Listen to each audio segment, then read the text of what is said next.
going to need to mute. It's your hisses. Thanks.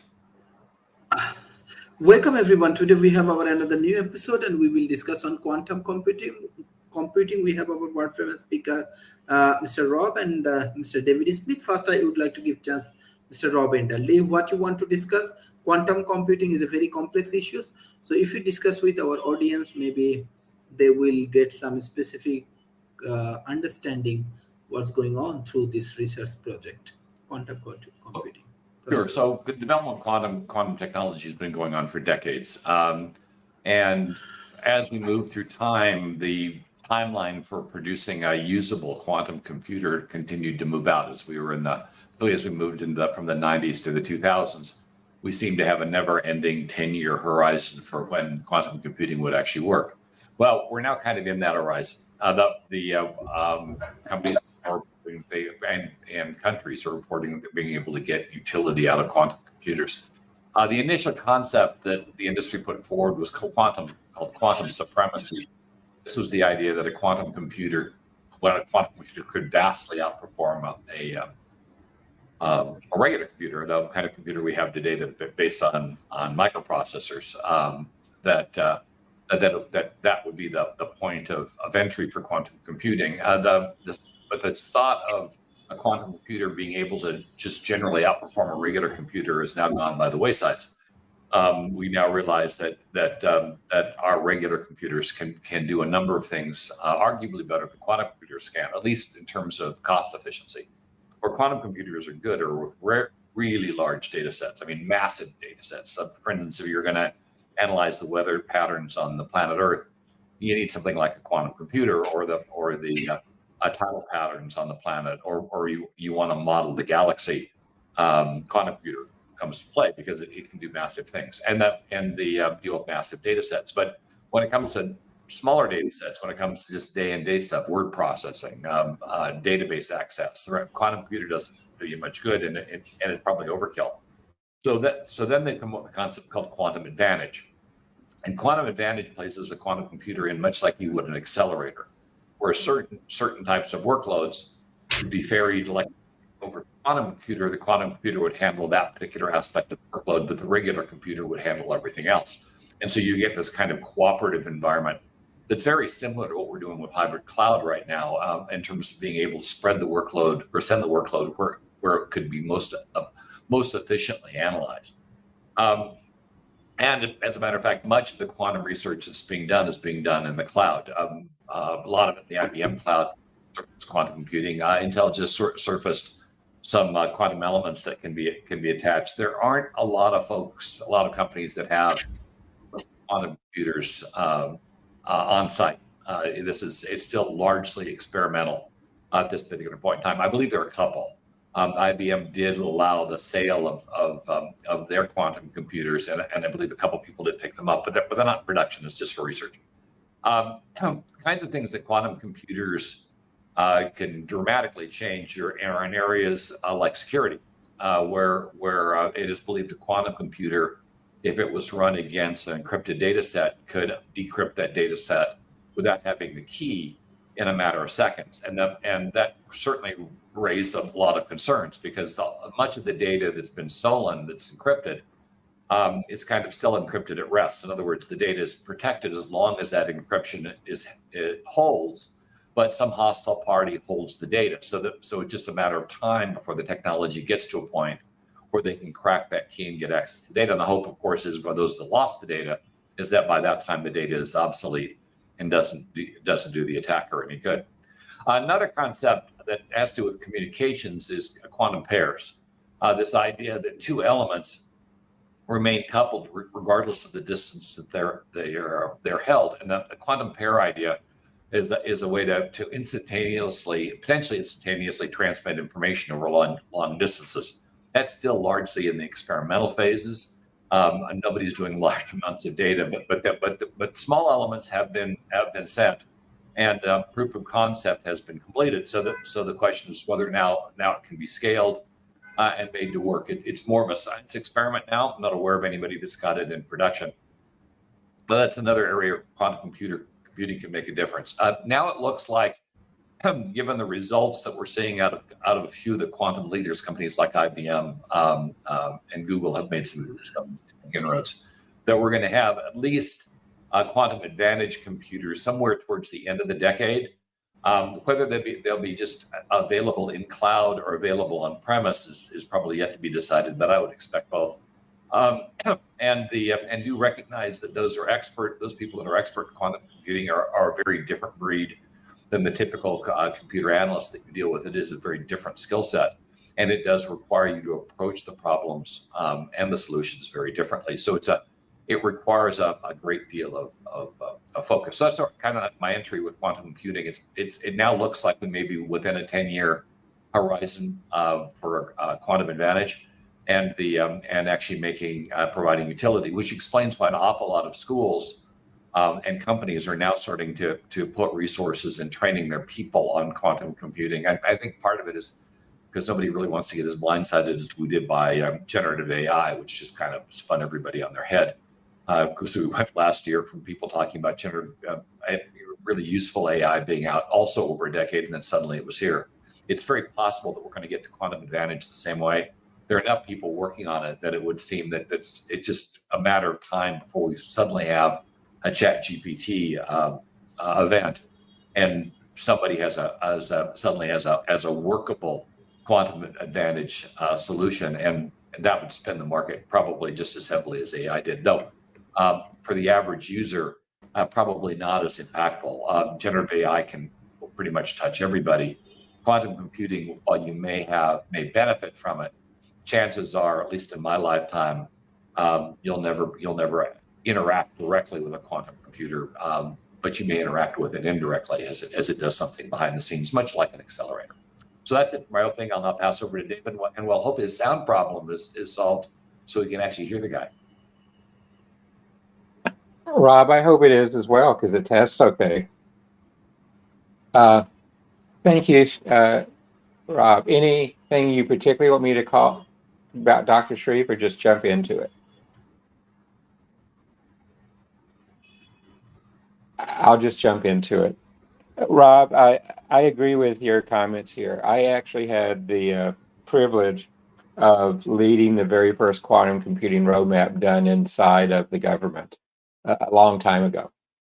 And unfortunately, that roadmap is still classified, so I'd like to go back and look at it again.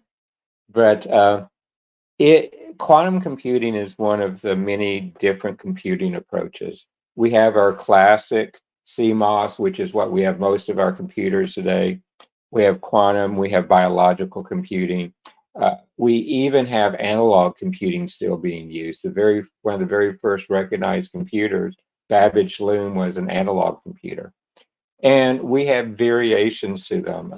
One of my favorite computers is a morphological computing that can change the type of computing it's doing. It states what type of the processes are used, changing from general classic CPUs to GPUs and others, and mix them as we go. And then you have FPGAs, is yet another type of computing that each of them have their own ways things can be done with it.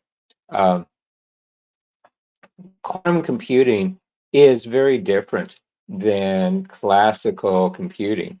And I love that Rob, with his background, IBM, has talked a lot about the IBM systems today. And I can tell you, I recently was on the IBM Quantum Cloud, and they now have over 20 of their own separate quantum computings now deployed in their cloud. So that is a really good site. Plus, they have distributed to others. And there actually is multiple different types of quantum computing. You have one company called D-Wave, which manufactures, and I almost need to use air quotes on this.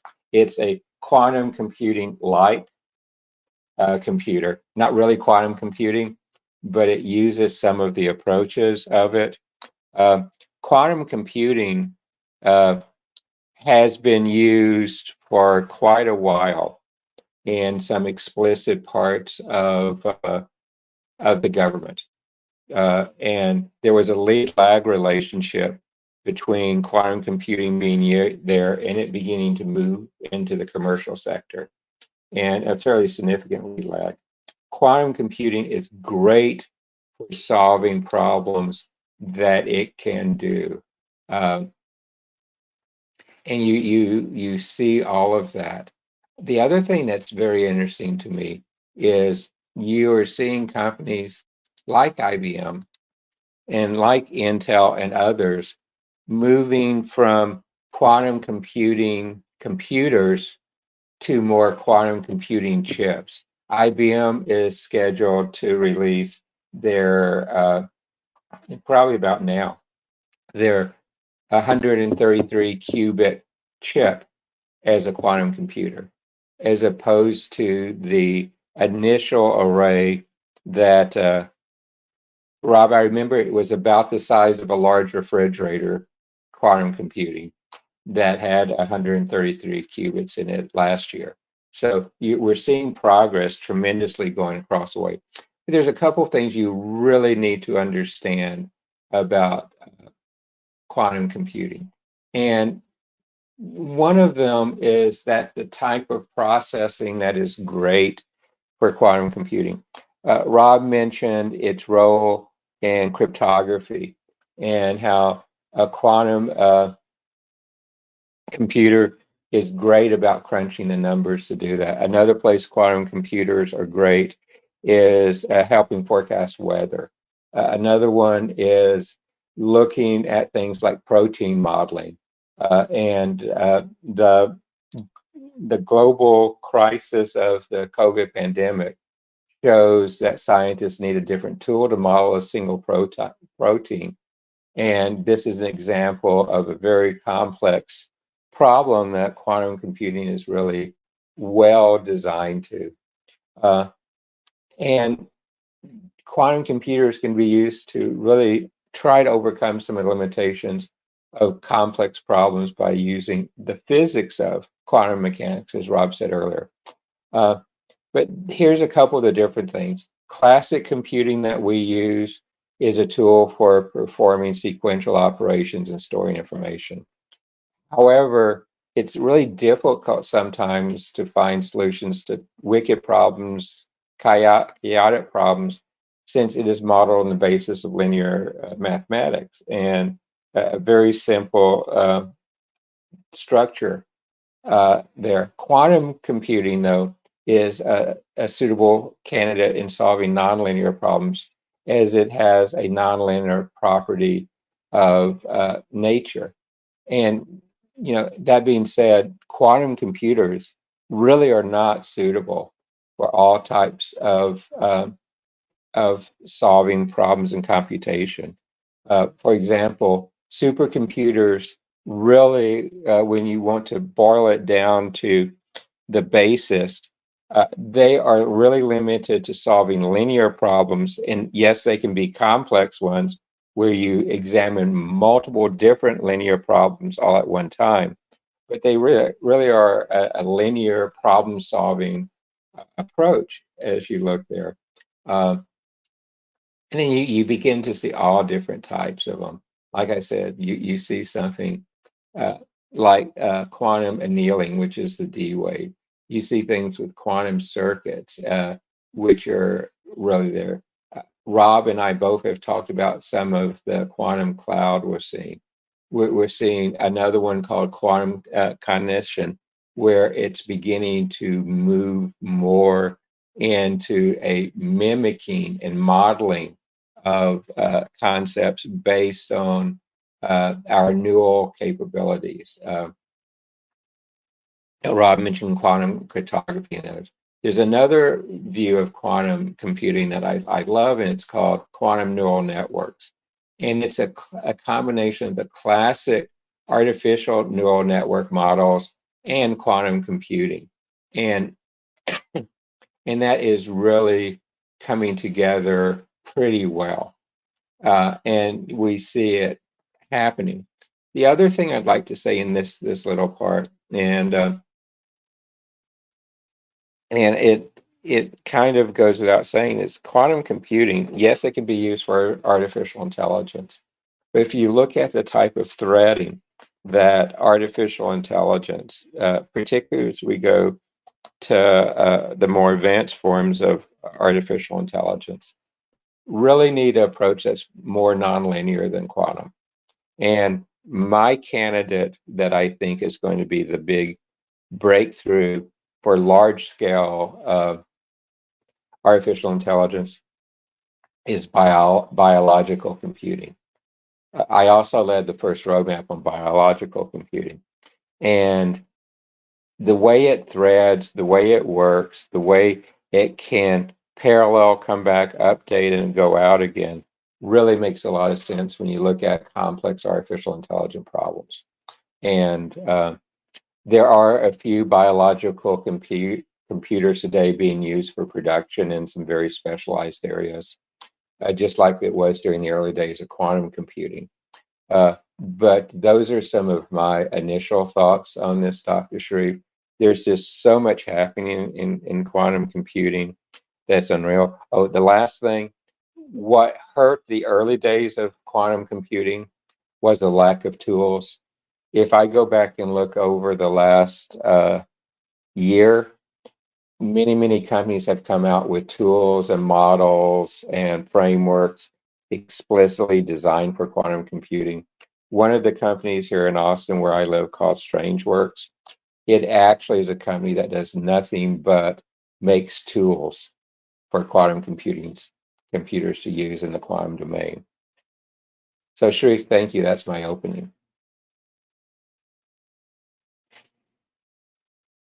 Hey, Mark. Mr. Martley, what you want to discuss about quantum computing? Well, pleasure to be here. Y'all are actually out of my lane, but I'm always here to learn and all in that space because when I think of quantum computing, and David and Rob will get a kick out of this, there was, y'all know that I am into popular culture and into things around popular culture and all of that. And there was a TV show that I used to love because it definitely talked about quantum computing, but in a science fiction kind of way. And that was a show that I'm sure both Rob and David are familiar with called Quantum Leap, which is definitely a great show where you got to jump around because of the quantum computing. And I don't know, and I'll have to ask David and Rob, are we anywhere near that reality? Because I do remember that show, and literally there would be a lot of leaping around and using the quantum computing and the quantum techniques to get from point A to point B. And sometimes I think it even involved time travel, if I remember that series correctly, and all in that space. So, like I said, I come from the world of technology and journalism. So, are we anywhere near in the year 2023 to having what they envisioned in Hollywood when they came up with that show, Quantum Leap? And right now, Hollywood's got troubles because of the strike and all of that. So, maybe there'll be a Quantum Leap too. But, Rob, are we anywhere near having real quantum leaping the way that it was portrayed in that particular TV series? So I think the writers of that TV series were just looking for some type of a mechanism, a MacGuffin, if you will, to make the show work, and they just threw the term quantum in it. Using quantum technology for time travel, let's just say that connection has not been made, to my knowledge, in scientific research. And who knows, if we're talking about the ability to process things in massive scales, it's certainly possible you could attempt to recreate a simulated past with all the elements functioning, which is often a problem with large scale simulations. You're dealing with massive amounts of data sets, and you're trying to interact and create a world where those data sets are all interacting like they do in the real world. And that may in fact require a quantum computer, but it would be a simulation of the past, not a trip to the actual past. And then the concept of being able to take your entire personality and knowledge and transfer it into another human body in another time. I'm pretty sure we're just into science fiction for the most part for that. The issues revolving time paradoxes and the rest would be troubling in the least and problematic for the most. So I'm not sure we'd want to do it if we could, but there to my knowledge, there's no connection with quantum computing and time travel, at least. Yeah, I appreciate that. And definitely, as you were saying that, I was going like, is the world ready for a Robert E. Lee, David Smith, and Mark Lee in the year 3050? I don't know that they were ready for us to be be around in that 1,000-year time frame. Hopefully they're ready for us now. Otherwise, we're in trouble. But yeah. Yeah, going backwards and forwards in time again with quantum computing. There is such a thing called quantum teleportation. That's a thing, and I mentioned it with regard to quantum pairing.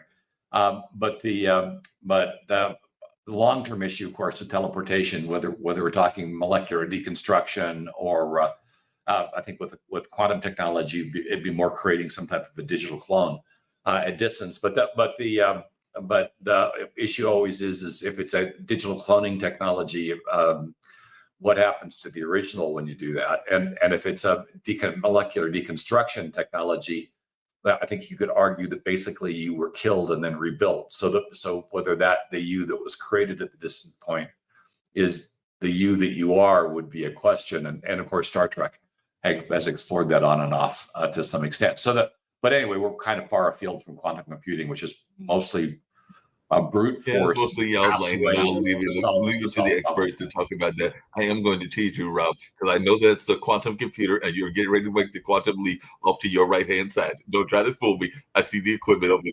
So you're getting ready to quantum leap at any moment. Yeah, hopefully not this moment because I've got things to do today. But yes, period. Sharif, who's next? And what are we going to talk about next? Mr. Markley, can you hear me?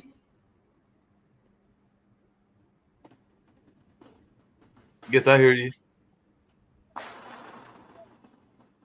Mr. David, are you with me? I am. We're both with you. Okay. So, Yeah, we're both you here. know that quantum computing is a very complex procedure. Do you believe that, we have some research lab in Bangladesh? So if you want to do this kind of research, how we can bring some collaborations from North America, from USA, from your research lab, or how we can work together on that particular projects? Is it possible, or it's only for developed world? Well, with the quantum computing now being made available in a quantum cloud, that can be accessed from anywhere where there are appropriate ITAR regulations in place, and where it does not go against government access standards. So yes, it could be used in labs in places like Bangladesh and others, as long as appropriate safeguards are put in place. Quantum computing has very specialized things. It's, for example, again, here in Austin, we just are turning on a new, very large-scale supercomputer called Stampede 3 at the High Performance Computer Center at the University of Texas. It is designed for nothing but time sharing with universities around the world and institutions around the world. And time can be booked on that. And I know there's quite a few people in Stampede 2 that was from your part of the world, Sharif, accessing using time on it. You're going to see the same thing in the future with quantum computing, as it begins to be deployed more, as you begin to understand the nuances of it. And one of the very positive things about quantum computing today is, unlike in the past where to run some advanced models, it might take hours on a supercomputer to work through and run. Quantum computing is exceedingly fast. And so Rob and I both have enough gray hair that we can say this one. Quantum computing today is almost like the early days of mainframe computing, where the jobs were submitted to it. It ran almost as a batch job on the computer, and then the outputs were sent back to another computer to handle the inputs and outputs. That's the model we're seeing in a lot of the quantum computers today. And because of that, it does make them very open and available to particularly science teams around the world, Sharif. And I know that's a convoluted answer, but that's kind of where I see it today.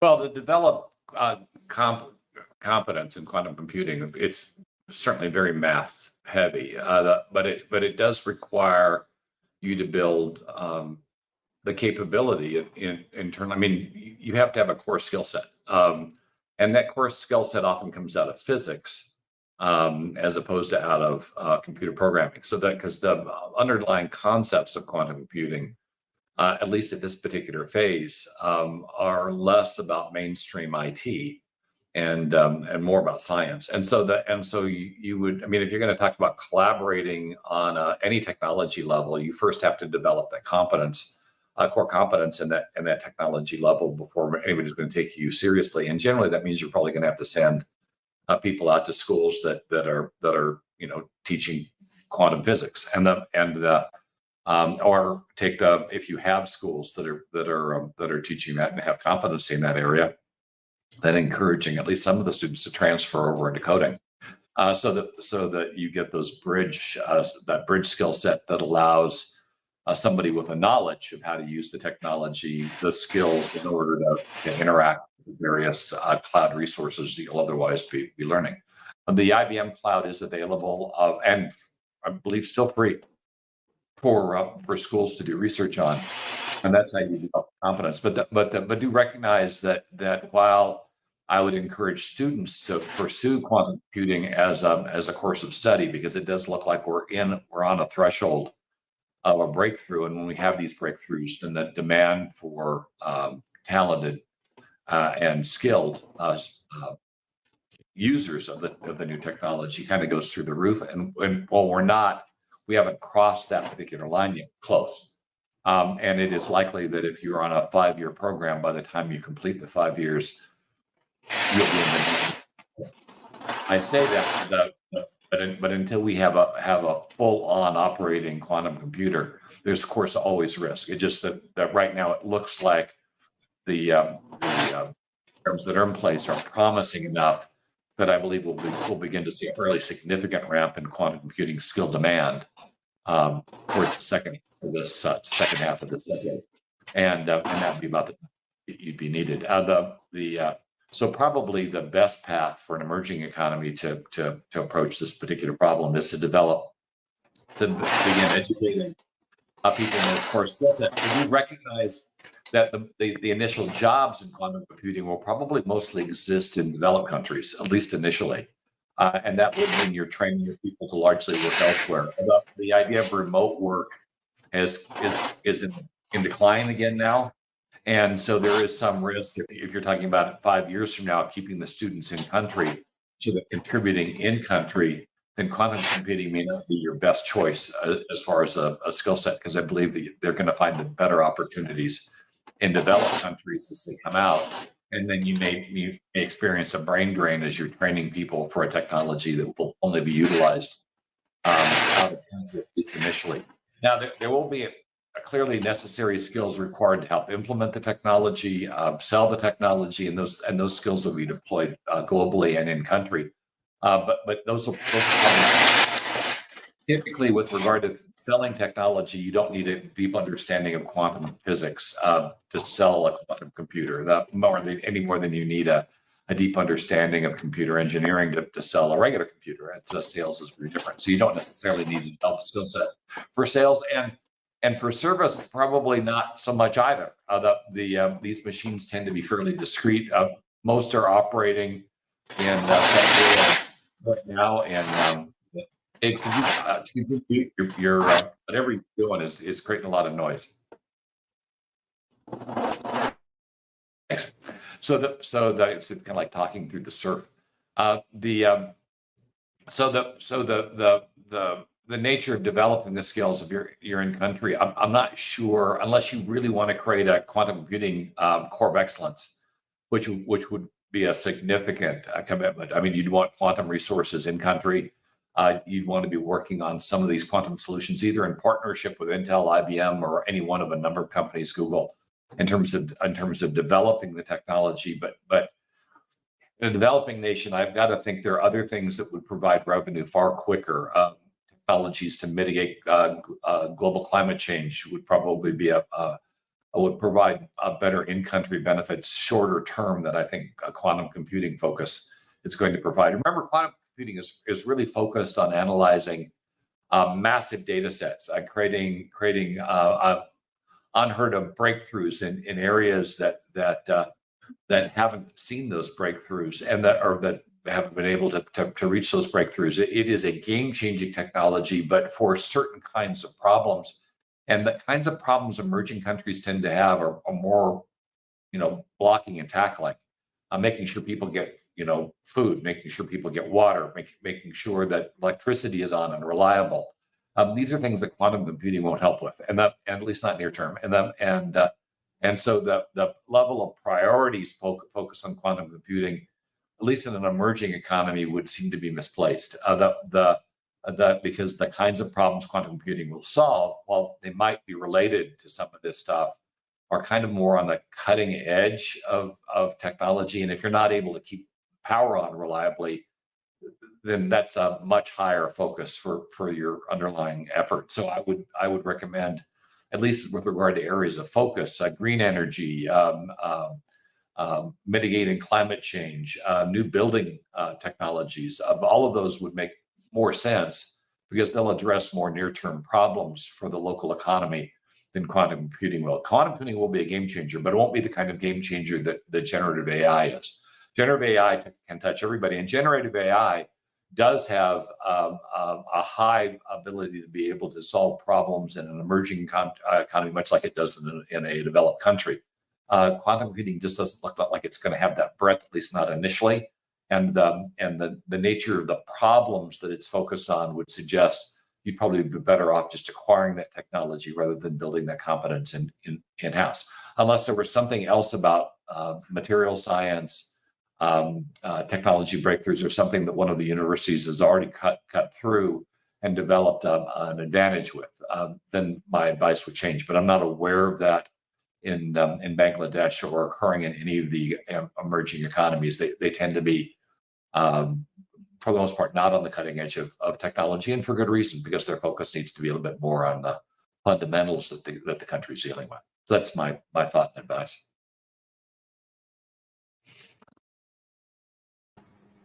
Mr. David Smith, what you want to add?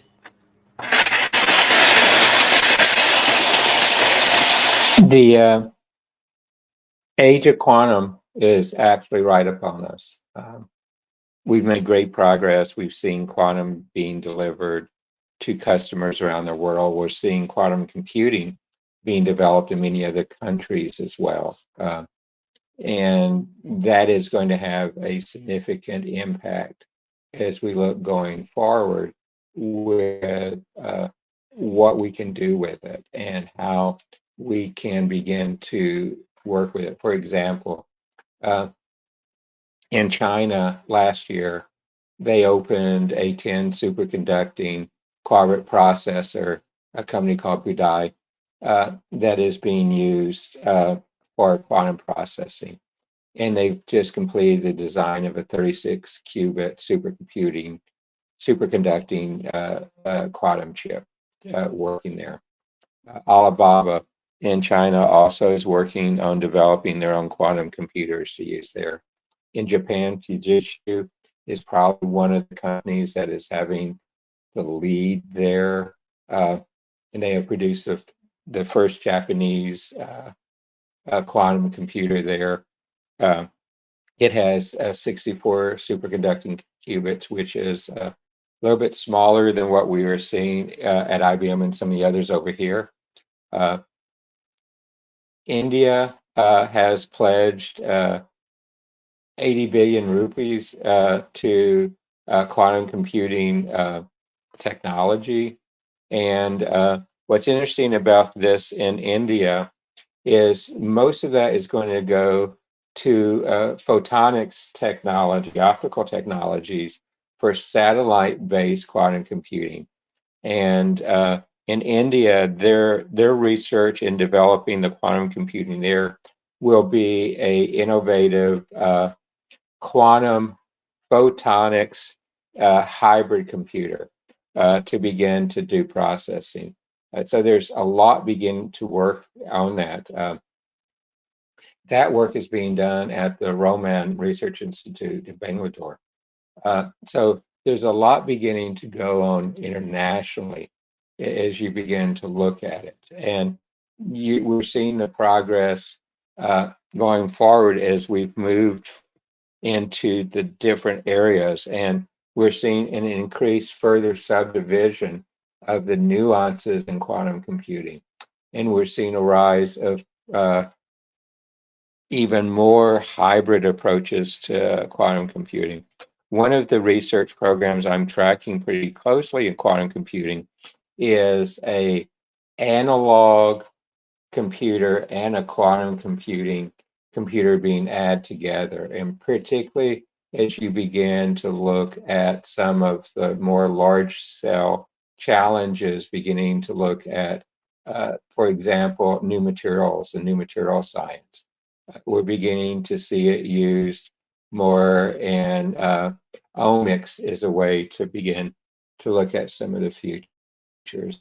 And the stakes are high, and it's going to become a very competitive environment. And we're seeing money being put at many different ways. Part of the U.S. CHIPS, which is a Semiconductor and Science Act, is going into quantum applications and beginning to have that type of impact in investments as well. So we're seeing more and more of this. We're seeing quantum begin to use in multiple types of dimensions going to it. And what's really nice is the competition for quantum computing is really setting up and becoming more and more fierce. But the reality is there's so much work to be done in the future for this, and so much that we can do. It's going to continue to grow. Now, like many other technologies and many other early technologies, there will be some point at the time where these very different approaches to the quantum world and the quantum computing will begin to combine, and we'll see a reduction of the many different approaches in quantum computing. We're not there yet. It's still an early market in the commercial sector and still has a lot of groundwork to go. And yes, Sharif, there's a lot of research left to do in quantum computers, not just the quantum elements itself, but the tools for how to use them. We're beginning to use quantum computing in weather forecasting. And boy, I would like to see that advance even more, because even though we're putting more computer power out of it, I think our meteorologists are getting worse at forecasting what's really going to happen. And sometimes you have that when you have too much data and too much, because it's a complex problem. Other couple of points in quantum computing, because there's a lot you can say, but it's such a complex field. So what are some of the key challenges that we still need to work through in this? As I said in my opening remarks, there are still challenges in deciding which of the approaches of quantum computing will work best, and what's the difference in the quantum computing, the quantum circuits, the quantum chips. And a lot of it we're doing today is trial and error still with the different approaches, which is expensive in time and money. We're seeing different approaches by organizations. For example, the Microsoft approach to quantum computing is very, very different than the IBM approach. And the Microsoft approach is called topography qubit methods. And they're developing a quantum gate model to help them look at a way to produce more qubits in a mass basis. You see, like I said, some of the annealing and others. The other places you're seeing some challenges going forward is how do you manufacture stable quantum processors? And in computing, we've always had a way to do error correction. How do you do that? See that in order to take advantage of the properties of quantum mechanics, which are, as Einstein said, they're spooky. It is needed to perform multiple manipulations at small scales, sometimes much smaller than an atom.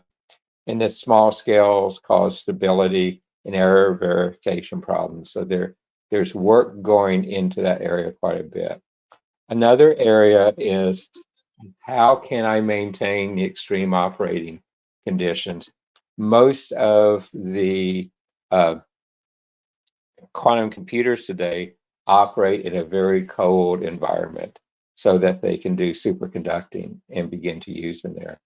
We're seeing research on ways to move that to higher temperature. And there, so you see that going today, but itself is going to be a challenge. For example, the IBM machine runs at 15 million micro Kelvin, so it's very cold, and it's the highest operating general super quantum computer today is running at minus 272 degrees. And so again, that type of extreme operating environment is one that we really need to address and get it up much closer to what we have there. And, we're going to see a significant impact as we go forward. And it's just like we see in artificial intelligence, as we see in many places today. We need to see, do we need to establish guidelines, particularly ethical guidelines? Do we need to establish more regulatory guidelines? And it's much more education is needed for this, particularly on what it's good for, what it's not good for, and where it can go off track. And like so many of our advanced technologies, the technologies are moving faster than our regulatory environment. And in many ways, the process side and application side can keep pace. So Sharif, that's kind of where I see part of quantum going.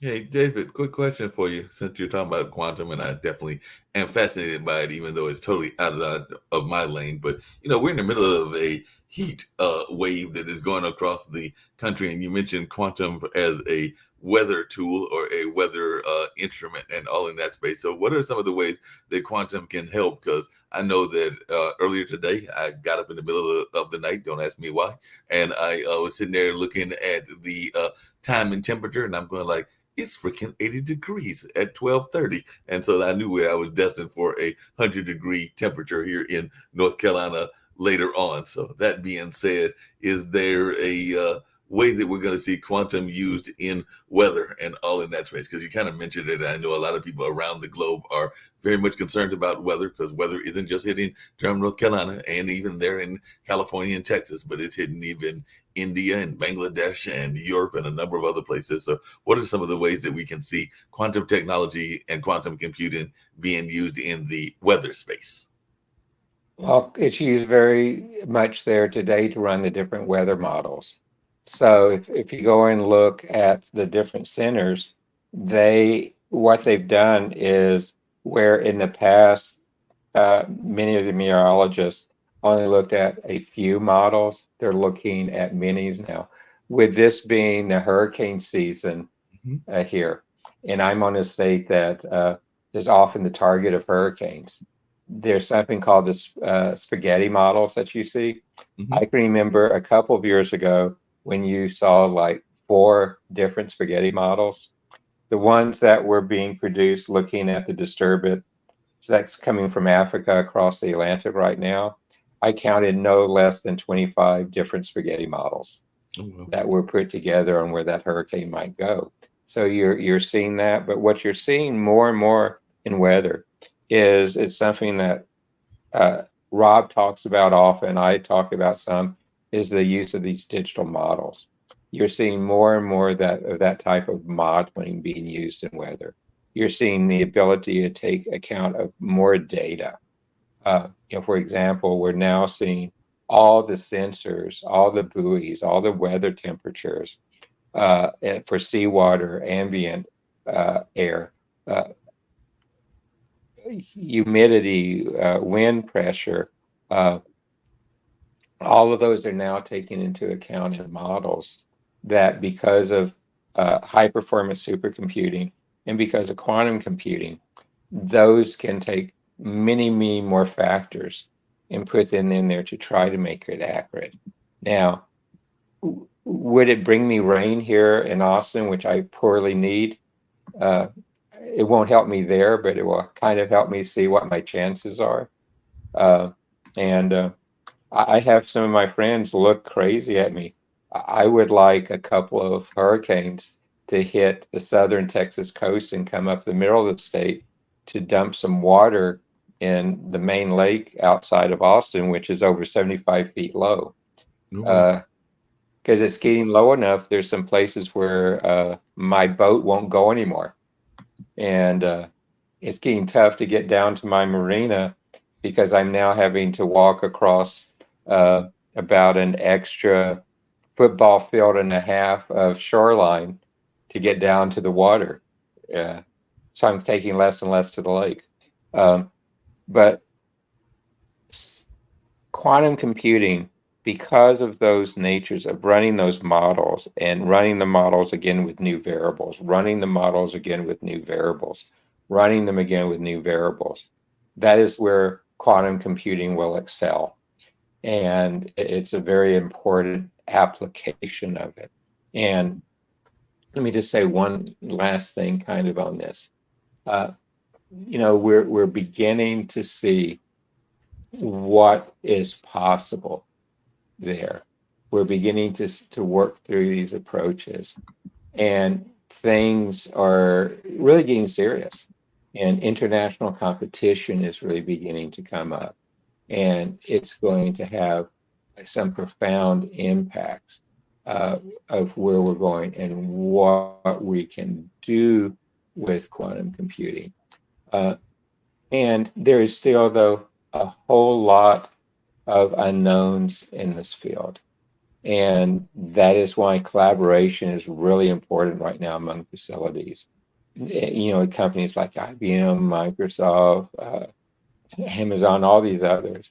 And we also need to look and start today understanding what are the skills we need for quantum computing, because it is spookily different than the ones we've done before. So we need to not just look at the technology, we need to look at the human capital, the skills, what is needed. We really need to look at how this benefit can be extended across really society. And we need to look at what are the opportunities we have in future that quantum computing can enable, but we need to manage the risk. For example, with cryptography, quantum computing is going to make the encryption we use today on our computers and for mobile banking and things really obsolete. And how do we prepare society? How do we prepare our commercial companies and things to be able to be successful in doing that in the future? And that's going to be one of the biggest challenges, Mark. And I have to be on another meeting in 3 minutes. No problem. So that is kind of my concluding remarks here. And Rob, thank you for your views on this topic too. I love the fact that you and I agree from different angles, and that's always intellectually stimulating to me as we do these. So Mark, Rob, thank you. And I would say that to Sharif, but it looks like he's had to drop off. So Yeah, thank y'all drop both. off. Yeah, I appreciate it and everything. Along those same lines, Rob, and I'll direct this to you, and then I've got to do a quick little adaptation and something on another part of the world that I'm dealing with as well. But just really quickly, what do you say to those folks that are in other countries and they're hearing us talk about this issue and they're thinking that it is beyond their grasp or beyond something that is of interest to them? Because I do know that a number of the people that are on the network, meaning that are part of this whole World Talent Economy Forum, are from places like Brazil and Bangladesh and a number of other places, and they are probably trying to think of things that are more on the kind of mainstream or kind of the common man kind of view, and they might be hearing us have this conversation and going like, hey, that sounds good for the academics and for the other folks that are not in the field of science, but what does this have to do with me when I am trying to survive just in whatever country I am in, and all along those lines? So for those that are watching that are going like, quantum computing sounds amazing and it's wonderful, but it's not relevant to me, what is your answer to them? Because I know that it can be relevant, as definitely our other guest pointed out, David, earlier, but not everybody is thinking that way. So what would your answer be to those folks from those places and all along those lines? And you'll see me go off camera for a minute and maybe even off mute, but I'm still listening. I just got to deal with another matter. Sure. So right now, quantum computing isn't a thing. It's a research project. Like a lot of research projects, like the ones for artificial intelligence, they don't really have much impact until they become real. And then when they become real, it can change a bunch of stuff. And for the most part, the stuff that quantum computing will change is the ability to analyze massive data sets and provide answers. And so and in terms of simulation, should be a bit better in terms of predicting outcomes. I mean, that's the whole point of it is if we use it for weather, better able to predict weather. So from the standpoint of your life, quantum computer has the potential of being able to predict future disasters so that the government can better protect against them. Might even help you pick where it is you want to live in the future. I'm going to put it a different way. If you were able to see where you lived was going to be under 18 inches of water in 8 years, that would certainly change your goals in terms of where you want to be in 8 years. And quantum computing has that capability. Will have that capability to be a much better predictor. And so the government's use of this technology could allow you to better prepare for a coming disaster, even when it comes to events that have been very hard to predict, like earthquakes. The massive data crunching capability of quantum computing should be able to make us capable of at least predicting earthquakes with far more warning than we are today, and create better models in terms of predicting areas where large, or especially very large earthquakes might occur. Again, providing you with the information you might need to suggest that maybe you don't want to live where that next disaster is likely to occur within a planning horizon. So quantum computing could go a long way in terms of informing you how to make life choices, and particularly where you live life choices, to make sure that you aren't in the path of a likely coming disaster, and move someplace that might be far safer, or do things like reinforce your home, change how your home is built if you want to stay in the same area, or move to a different home in a different area that might be higher or farther away from a fault line. So where quantum computing plays really is and how it would affect your life is to be able to, assuming you have access to the information, and that's not always the case. Governments like to keep some of this stuff pretty close, but assuming you have access to the information, could allow you to better protect your long-term health and stability. And from the standpoint of governments, it could allow them to better prepare for disasters that have yet to occur. So having resources close at hand when it's very likely a major flood, earthquake, or other massive weather event that's going to occur would allow the government to better respond to that disaster and keep more people alive. So quantum computing, as it is applied, is probably best as a predictive model. And the other aspect of course, is analyzing historical data and being able to come up with better solutions. Unusual cures to diseases like pandemics would be where a quantum computer, assuming you can get access to the data, which has been problematic with regard to medical research, due to restrictions on the sharing of medical data, whether that be from learning colleges or just simply governments that want to restrict access use to protect the individual citizens. But if it can get access to the data, it can solve these massive problems relatively quickly. And when you have a pandemic, it could be a critical tool coming up with a vaccine or other cure to mitigate the pandemic much more quickly, or any kind of disease much more quickly. So it has and will, it will have a fairly major impact on how we look at disasters, medical, physical, natural, or even man-made, and how we're able to mitigate them, how we're able to prepare for them, and how we're in many cases able to address them after the fact. So it's going to have a major impact on everyone's life. It's not going to have that impact right away. We're probably not going to see the major impacts on people's lives until the end of the decade. It sounds like it could be quite amazing. I'm going to turn it back over to Dr. Sharif and all along those lines. But I was curious: will we figure out a way that quantum computing can help with the divisive nature of the world and all along those lines? Because whether you're in the United States or even around the globe, it's a lot of division and all of that. So maybe quantum computing can help us figure out a way to deal with divisive nature and nationalism and all in that space. I don't know if it's going to be possible, but you got any thoughts about that, Rob? Can quantum computing help basic human nature?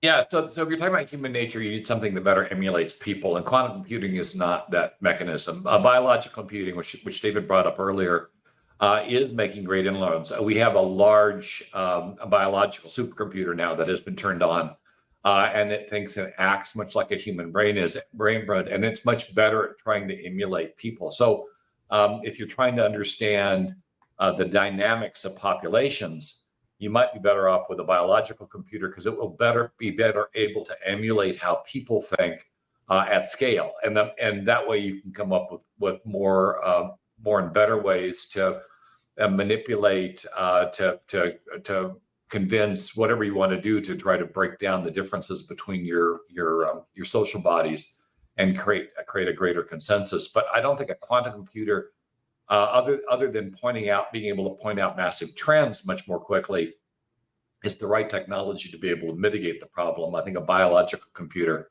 will be far better able to mitigate the problem, because it can better simulate the behaviors of people and the way people think. And that's probably where we need to focus if we want to change the divisive nature of person versus person. Yeah, that makes a lot of sense. Sharif, I'm going to turn it back over to you, and also pick up my DoorDash delivery, because I think that's who's knocking on the door and everything. So I'm going to turn it over to you. Enjoy your food. Thank you everyone for joining today's session, and I request all of our audience, please share our content as much as possible with the government agency, corporation, and academy. Thank you, bye-bye, and take care.